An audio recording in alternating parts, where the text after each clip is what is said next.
Alhamdulillah, thumma alhamdulillah, ba'dal hamdulillah, wassalatu wassalamu ala rasulillah Muhammadin ibni Abdillah sallallahu alaihi wasallam wa mawala wa la hawla wa la quwwata illa billah.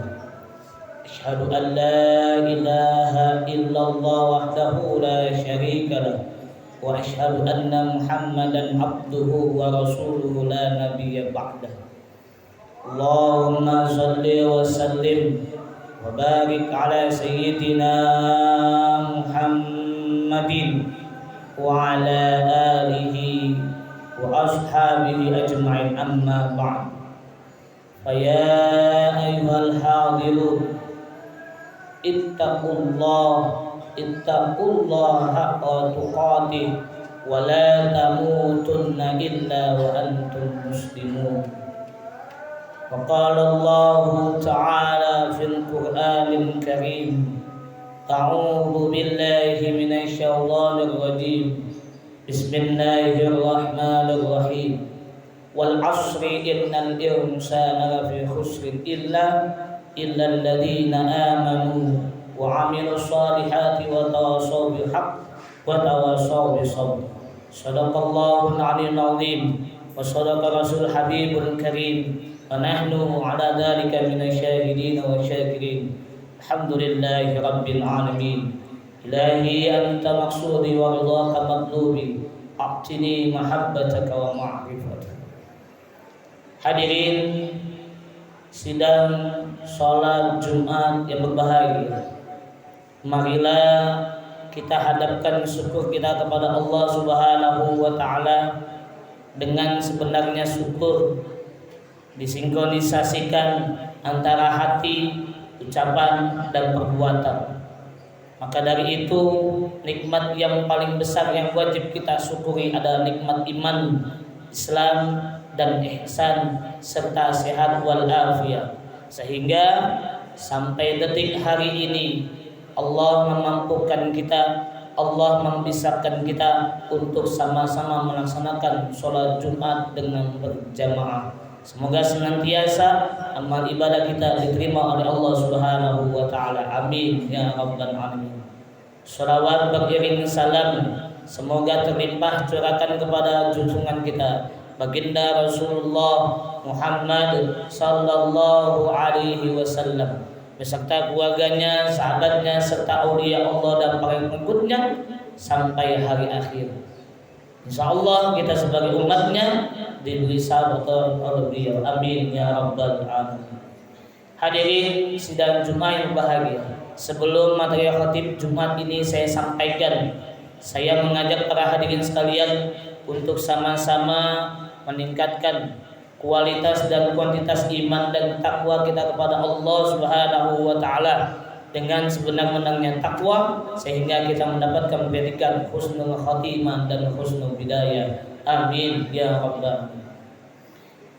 Hari ini memasuki tanggal 13 Muharram, dan tanggal 10 Muharram sudah kita lewati kemarin atau 2 hari yang lalu. Dan kita yang ada di sini pasti sudah mengetahui peristiwa-peristiwa di mana peristiwa tersebut ada peristiwa yang agung tanggal 10 Muharram. Kenapa agung? Karena ada beberapa para nabi yang terjadi atau ditolong atau mendapatkan pertolongan oleh Allah, itu terjadi pada tanggal 10 Muharram. Hadirin sidang Jumat yang berbahagia, 10 Muharram itu adalah hari istimewa buat kita semua. Artinya kita mengetahui sejarah para nabi, kita mengetahui sejarah para rasul, siapa nabinya yang terjadi pada tanggal 10 Muharram. Pertama adalah Nabi Adam alaihi salam. Nabi Adam alaihi salam tanggal 10 Muharram tersebut diterima taubatnya oleh Allah Subhanahu wa ta'ala. Kenapa sampai Nabi Adam itu bertaubat?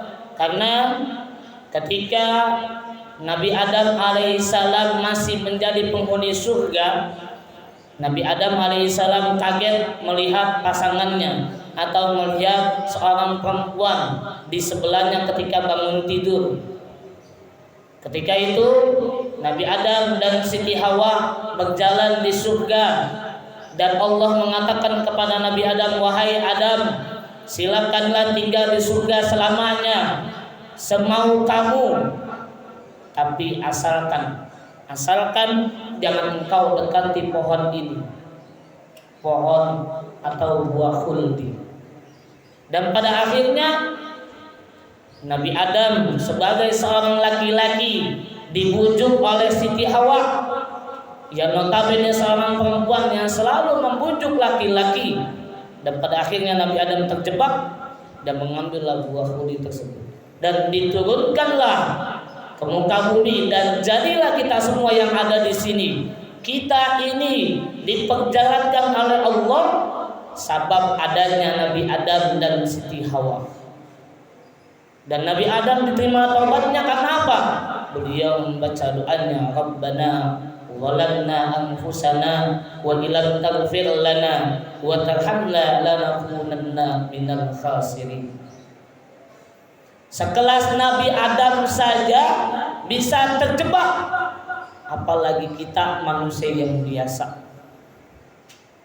Kisah ini membuat pelajaran buat kita. Pelajaran apa? Sesungguhnya manusia itu tidak memiliki apa-apa, tidak tahu apa-apa, dan tidak ingin apa-apa. Apa contohnya? Ketika kita dilahirkan ke muka bumi, apa iya kita mengetahui siapa kita? Apa iya kita mengetahui? Apa iya kita mau ini, mau itu? Pasti kita tidak tahu apa-apa, tidak mau apa-apa, dan tidak mengerti apa-apa.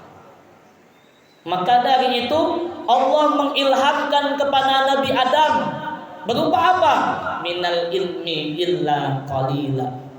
Ilmu yang sedikit. Tidakkah kamu memiliki ilmu kecuali sedikit? Ini harus ditegaskan oleh diri kita semua yang ada di sini. Perlu kita tegaskan dalam diri kita bahwasannya kita dididik, dibina, dan dibimbing bukan saling menyombongkan diri karena kecerdasannya masing-masing, tetapi mengakui kelemahannya kalau bukan karena pertolongan Allah. Karena apa?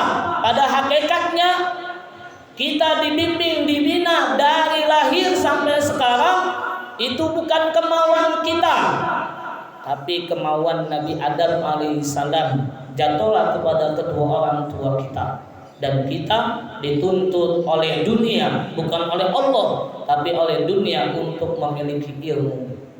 Namun pada akhirnya kita sebagai manusia memiliki kesombongan sesuai dengan firman Allah, "Faman ya'mal misqala dzarratin khairan yarah wa man ya'mal misqala dzarratin syarran yarah." Kalau kita merasa memiliki ilmu, maka kita menjadi orang yang melampaui batasnya Allah. Kalau kita tidak merasa memiliki ilmu, maka siap-siaplah kita mendapatkan pancaran ilmu atau cahaya ilmu. Seperti mana yang disabdakan oleh baginda Rasul, ilmu itu adalah cahaya. Al-ilmu nurun. Ilmu itu adalah cahaya. Apa maksudnya ilmu itu adalah cahaya? Ketika kita mendapatkan ilmu dan kita tidak merasa memiliki apapun, tidak mengerti apapun, dan tidak tahu apapun, berarti di situ siap-siap kita dijuluki orang-orang yang dipilih oleh Allah Subhanahu wa taala. Dipilih apa? Karena ketawaduan kita. Karena kita warok, itu yang dinilai oleh Allah Subhanahu wa taala. Hadirin sidang Jumat yang berbahagia. Apalagi peristiwa yang di dalam 10 Muharram, yaitu Nabi Musa alaihissalam selamat dari kejaran prajurit atau pasukan Fir'aun. Dan Nabi Musa alaihissalam pun karena kesombongan beliau memiliki ilmu, pengakuan beliau memiliki ilmu, dan pada akhirnya beliau disuruh belajar. Oleh siapa belajarnya? Oleh hamba-hamba Allah yang tertuang dalam surat Al-Kahfi ayat 60 sampai 82. Di situ tercermin Nabi Musa belajar oleh Nabi Khidir alaihi salam. Bahkan Nabi Khidir pernah berkata, "Wahai Musa, aku yakin engkau tidak akan sanggup mengikutiku." Kata Nabi Musa, "Aku sanggup." Di 3 perjalanan, yang pertama, yang kedua, yang ketiga, dan pada akhirnya Nabi Khidir mengatakan, "Mengapa aku membolongi perahu? Mengapa aku membunuh anak kecil? Mengapa aku membangun rumah yang reot, yang miskin? Perlu kamu ketahui, apa yang aku lakukan itu adalah atas perintah Allah." Mengapa aku membolongi perahu? Karena di depan sana ada seorang perompak yang ingin mengambil harta benda milik orang miskin ini yang mempunyai perahu. Dan kenapa aku membunuh anak kecil yang tidak berdosa? Ketahuilah wahai Musa, sesungguhnya anak ini akan menjadi anak yang durhaka. Anak ini akan membuat orang tuanya murtad kepada Allah Subhanahu wa ta'ala. Kenapa aku membangun rumah yang reot, yang miskin? Karena di dalamnya ada harta orang tuanya yang soleh dan soleha, sehingga aku diperintahkan oleh Allah untuk membangun rumah ini dan anak ini menjadi anak yang soleh.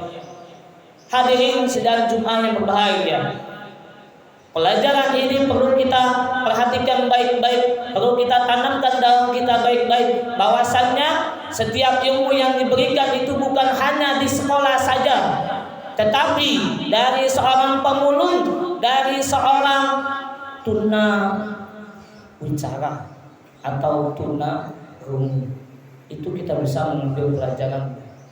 Ataupun dari seorang gelandangan kita bisa mengambil pelajaran. Apa pelajarannya?